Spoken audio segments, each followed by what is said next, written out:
But யாரும் பொதுவா கேர்ள்ஸ்ன்னு சொன்னாலே எனக்கு இந்த வயசுல பிடிக்கும், சின்ன வயசுல இருந்தே பிடிக்கும். பட் ஆனா நான் செய்யற கேர்ள்ஸ் எல்லாரும் மேக்ஸிமம் 2 days இல்லாட்டி 3 days என்னை விட்டு வெயிட் பண்ணிட்டு போறாங்கண்ணா. இப்போதைக்கு நான் இந்த டீனேஜ் இதுல மட்டும் ஒரு 6-7 கேர்ள்ஸ் போல மீட் பண்ணிருக்கேன். மீட் பண்ணிருந்ததுக்கு எல்லா கேர்ள்ஸும் என்னை மிஸ்யூஸ் பண்ணிக்கிட்டும் பட் அந்த ஹர்ட் பண்ணிட்டும் ரொம்ப கஷ்டப்படுத்திட்டு போவாங்க. பட் கேட்டா சொல்லுவாங்க உங்களோட பிடிக்கல, உங்களோட ஆக்டிவிட்டி சரியில்லை, ஆட்டிடியூட் சரியில்லைன்னு. அதான் சரி. உங்களோட நடவடிக்கைகள் சரியில்லைன்னு சொல்றாங்களா? அப்படி என்ன நடவடிக்கை சரியில்லைன்னு சொல்லி இருக்காங்க நண்பரே? அது நான் ஆட்டிடியூட் தான் எல்லா பாய்ஸும் செய்யறது இல்லதான் செய்யறது. இப்ப போத்தஸ் நான் ஸ்மோக் அது ட்ரிங்க்ஸ் அது ஒண்ணுமே யூஸ் பண்றது இல்ல. ஆனா சொல்றாங்க உங்களோட ஆட்டிடியூட் சரியில்லை, மத்த பாய்ஸ் சைடு நீங்க இது ஒண்ணு இல்ல அப்படி பண்ணி சொல்லிட்டு இருப்பாங்க. இப்படிதான் எங்களோட வீட்டு பக்கத்துல ஒரு முஸ்லீம் ஃபேமிலி ஒன்று இருக்குது. சரியா, அந்த ஃபேமிலியில நான் போயிட்டு நல்லா தான் இருந்தேன். இப்போ ஒரு இந்த இயர் தொடங்கும் போது அப்ப அவங்களும் எனக்கு நல்லா தான் இருந்தாங்க.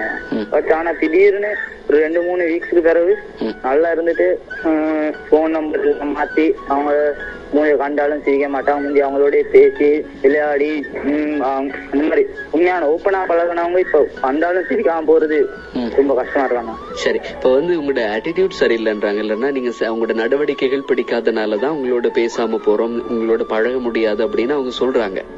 சரி, இதுக்கு நாங்க ஒரு விஷயத்த ஆழமா யோசிப்போம் நண்பரே. இப்படி அவங்க நடவடிக்கை சரியில்லைன்னு சொல்றாங்க, மற்ற நண்பர்களோடு ஒப்பிடும் போது உங்களோட நடவடிக்கை எங்களுக்கு பிடிக்கலன்னு சொல்லிதான் எத்தனையோ பேர் உங்களை விட்டு விலகி போயிருக்காங்க.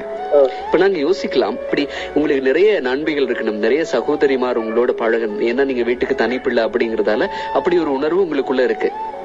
அது எந்த விதத்திலும் பிள்ளையானதுல நிறைய சகோதரிமாரோடு நீங்க பழகணும் அப்படின்னு நினைக்கிறதுல. அதே மாதிரி நீங்க இப்படி உங்களோட நடவடிக்கை பிடிக்கலன்னு சொல்லிதான் எல்லாருமே உங்களை விட்டு விலகி போயிருக்காங்க. அப்ப ஏதோ ஒரு விதத்துல நீங்க உங்களுடைய நடவடிக்கையை சரி செய்யணும். ஏதோ ஒரு சின்ன பிள்ளை உங்களுக்குள்ள இருக்கலாம் சில நேரங்கள், அல்லது உங்களுக்கே தெரியாம சில நேரம் அது பிழையா கூட இல்லாம இருக்கலாம். ஏதோ ஒரு விஷயம் மற்றவங்களுக்கு பிடிக்குது இல்ல உங்ககிட்ட, அதை நீங்க மாற்றுறதுக்கு முயற்சி செய்யலாமே.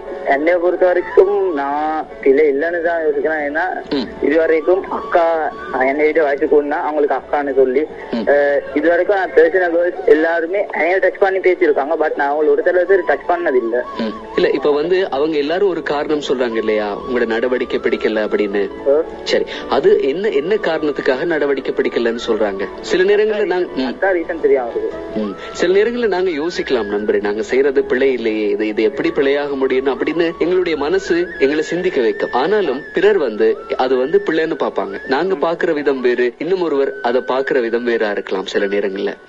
ஆகவே நீங்க என்ன செய்யுங்கன்னா, நீங்க நிறைய சகோதரிகள் உங்களுக்கு இருக்கணும், சகோதரர்களோட இருக்கணும். நீங்க வீட்டுக்கு தனிப்பிள்ளை அப்படிங்கறதுனால அப்படி ஒரு உணர்வு உங்களுக்குள்ள இருக்கு, அது எந்த விதத்திலும் பிழையே இல்ல. ஆனால் இப்படி நிறைய பேரோட பழகி இருக்கீங்க, பேசி இருக்கீங்க, நல்ல விதமா பழகி இருக்கீங்க, ஆரோக்கியமான ஒரு உறவை வளர்த்து கொள்ளணும்னு ஆசைப்படுறீங்க. ஆனா அங்க ஏதோ ஒரு விதத்துல ஒரு சின்ன குறை உங்ககிட்ட இருக்கு, அது உங்களுக்கு தெரியுது இல்ல, உங்க மனசுக்கு அது சரியா தெரியுது. ஆனா நிறைய பேர் விட்டு போறதுக்கு அது காரணமா இருக்கு. நீங்க முதல்ல அதை கண்டுபிடிச்சீங்கன்னா, அதுக்கு ஒரு சரியான தீர்வு கொடுத்தீங்கன்னா உங்களுக்கு நிறைய நன்மைகள் கிடைப்பாங்க. ரொம்ப நன்றி உணர்வுகளை பகிர்ந்து கொண்டது. ஆனால் என்னை விட்டு போனால் எந்த நிலா சோர்ந்து போகும், வானின் நீலம் தேய்ந்து போகுமே முன் கோபத்துயிலே. உள்ளத்தில் உள்ளதை நண்பனிடம் சொல்லுங்கள். நண்பனிடம்